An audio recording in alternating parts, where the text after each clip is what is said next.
ਵਾਹਿਗੁਰੂ ਜੀ ਕਾ ਖਾਲਸਾ ਵਾਹਿਗੁਰੂ ਜੀ ਕੀ ਫਤਿਹ। ਇਸ ਵੀਕ ਦਾ ਅਭਿਆਸ ਮਹਲਾ ਦੂਜਾ। ਜੋਗ ਸ਼ਬਦੰ ਗਿਆਨ ਸ਼ਬਦੰ ਵੇਦ ਸ਼ਬਦੰ ਬ੍ਰਾਹਮਣ ਖਤਰੀ ਸ਼ਬਦੰ ਸ਼ੂਰ ਸ਼ਬਦੰ ਸ਼ੂਦਰ ਸ਼ਬਦੰ ਪ੍ਰਾਕ੍ਰਿਤ ਸਰਬ ਸ਼ਬਦੰ ਏਕ ਸ਼ਬਦੰ ਜੇ ਕੋ ਜਾਣੈ ਪਇਓ ਨਾਨਕ ਤਾਕਾ ਦਾਸ ਹੈ ਸੋਈ ਨਿਰੰਜਨ ਦਿਓ। ਨਾਨਕ ਤਾਕਾ ਦਾਸ ਹੈ ਸੋਈ ਨਿਰੰਜਨ ਦਿਓ। ਮਹਲਾ ਦੂਜਾ। ਇਹ ਸਤਿਗੁਰੂ ਅੰਗਦ ਦੇਵ ਜੀ ਨੇ ਉਚਾਰਿਆ ਹੈ। ਜੋਗ ਸ਼ਬਦੰ ਗਿਆਨ ਸ਼ਬਦੰ ਵੇਦ ਸ਼ਬਦੰ ਬ੍ਰਾਹਮਣ। ਜੋਗ ਜੋਗੀ ਸ਼ਬਦੰ ਜੀਵ ਦਾ ਧਰਮ ਗਿਆਨ ਗਿਆਨ ਸ਼ਬਦੰ ਧਰਮ। ਜੋਗੀ ਆਪਣਾ ਧਰਮ ਮੰਨਦੇ ਹਨ ਕਿ ਗਿਆਨ ਉਹਨਾਂ ਦਾ ਧਰਮ ਹੈ। ਵੇਦ ਚਾਰ ਵੇਦ ਰਿਗਵੇਦ ਯਜੁਰਵੇਦ ਸਾਮਵੇਦ ਅਥਰਵਵੇਦ। ਸ਼ਬਦੰ ਧਰਮ ਜੀਵ ਦਾ ਧਰਮ ਬ੍ਰਾਹਮਣ ਹੈ ਬ੍ਰਾਹਮਣਾਂ ਦਾ ਧਰਮ। ਜੋਗੀਆਂ ਦਾ ਧਰਮ ਹੈ ਕਿ ਜੋਗੀ ਆਪਣਾ ਧਰਮ ਸਮਝਦੇ ਹਨ ਕਿ ਗਿਆਨ ਉਹਨਾਂ ਦਾ ਧਰਮ ਹੈ। ਗਿਆਨ ਕਿਹੜਾ ਗਿਆਨ? ਆਪਣਾ ਸਰੀਰ ਦਾ ਗਿਆਨ ਅਤੇ ਵਾਹਿਗੁਰੂ ਜੀ ਨੂੰ ਮਿਲਣ ਦਾ ਗਿਆਨ।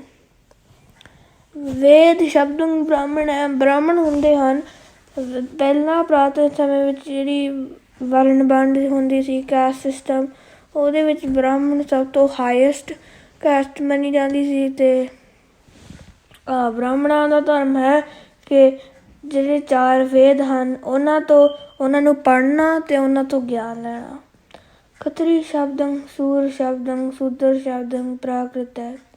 ਖੱਤਰੀ ਵਰਨ ਵੰਡ ਵਿੱਚ ਚਾਰ ਵਰਨਾਂ ਤੋਂ ਦੂਸਰਾ ਵਰਨ ਅਤੇ ਸ਼ਬਦੰ ਸੂਰ। ਅਤੇ ਖੱਤਰੀਆਂ ਦਾ ਧਰਮ ਹੈ ਕਿ ਸੂਰ ਬਣਨਾ ਯੋਧੇ ਬਣਨਾ ਸੂਰਮੇ ਬਣਨਾ ਬਹਾਦਰ ਹੋਣਾ। ਅਤੇ ਸ਼ੂਦਰ ਵਰਨ ਵੰਡ ਦੇ ਵਿੱਚ ਚੌਥਾ ਵਰਨ ਅਤੇ ਸ਼ਬਦੰ ਪ੍ਰਾਕ੍ਰਿਤ ਹੈ। ਉਹਨਾਂ ਦਾ ਧਰਮ ਹੈ ਕਿ ਪਰਾਈ ਕਿਰਤ ਕਰਨੀ ਆ ਦੂਜਿਆਂ ਦੀ ਸੇਵਾ ਕਰਨੀ ਆ। ਸ਼ੂਦਰਾਂ ਦਾ ਧਰਮ ਹੈ ਕਿ ਉਹ ਜਿਹੜੇ ਪਹਿਲੇ ਵਰਨ ਆ ਪਹਿਲਾ ਦੂਸਰਾ ਤੀਸਰਾ ਜਿਹੜੇ ਪਹਿਲੇ ਵਰਨ ਆਏ ਆ ਇਸ ਸ਼ਬਦ ਵਿੱਚ ਉਹਨਾਂ ਦੀ ਸੇਵਾ ਕਰਨੀ ਉਹ ਸ਼ੂਦਰਾਂ ਦਾ ਧਰਮ ਹੈ। ਸਰਬ ਸ਼ਬਦੰ ਏਕ ਸ਼ਬਦੰ ਜੇ ਕੋ ਜਾਣੈ ਪਇਓ। ਸਰਬ ਸਾਰਿਆਂ ਸ਼ਬਦੰ ਸਾਰਿਆਂ ਦਾ ਧਰਮ ਇੱਕ ਪ੍ਰਭੂ ਦਾ ਸਿਮਰਨ ਰੂਪ ਧਰਮ। ਸ਼ਬਦੰ ਧਰਮ ਜੇ ਕੋਈ ਜਾਣੈ ਪਇਓ ਕਿ ਜੇ ਭੇਦ ਜਾਣੈ।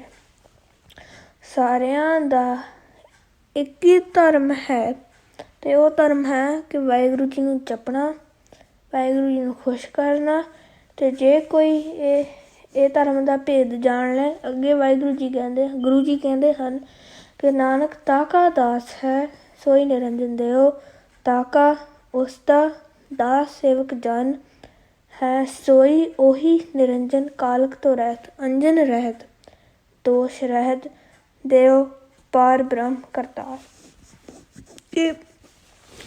ਜੇ ਜੀਵ ਇਹ ਇੱਕ ਧਰਮ ਦਾ ਭੇਦ ਜਾਣ ਲਵੇ ਫਿਰ ਗੁਰੂ ਜੀ ਕਹਿੰਦੇ ਹਨ ਕਿ ਮੈਂ ਉਸ ਦਾ ਦਾਸ ਹੈ ਅਤੇ ਉਹ ਨਿਰੰਜਨ ਆ ਉਹ ਕਾਲਕ ਤੋਂ ਰਹਿਤ ਆ ਅੰਜਨ ਰਹਿਤ ਆ ਅਤੇ ਉਹ ਪ੍ਰਭੂ ਦਾ ਰੂਪ ਹੈ। ਅਭਿਆਸ ਕਰਦਿਆਂ ਅਭਿਆਸ ਸਮਝਦਿਆਂ ਅਨੇਕਾਂ ਗਲਤੀਆਂ ਹੋਈਆਂ ਹਨ। ਜਾਣ ਬੱਚੇ ਸਮਝ ਕੇ ਮਾਫ਼ ਕਰਨਾ। ਵਾਹਿਗੁਰੂ ਜੀ ਅੱਗੇ ਤੋਂ ਸਮੱਤ ਬਖਸ਼ਣ। ਵਾਹਿਗੁਰੂ ਜੀ ਕਾ ਖਾਲਸਾ ਵਾਹਿਗੁਰੂ ਜੀ ਕੀ ਫਤਿਹ।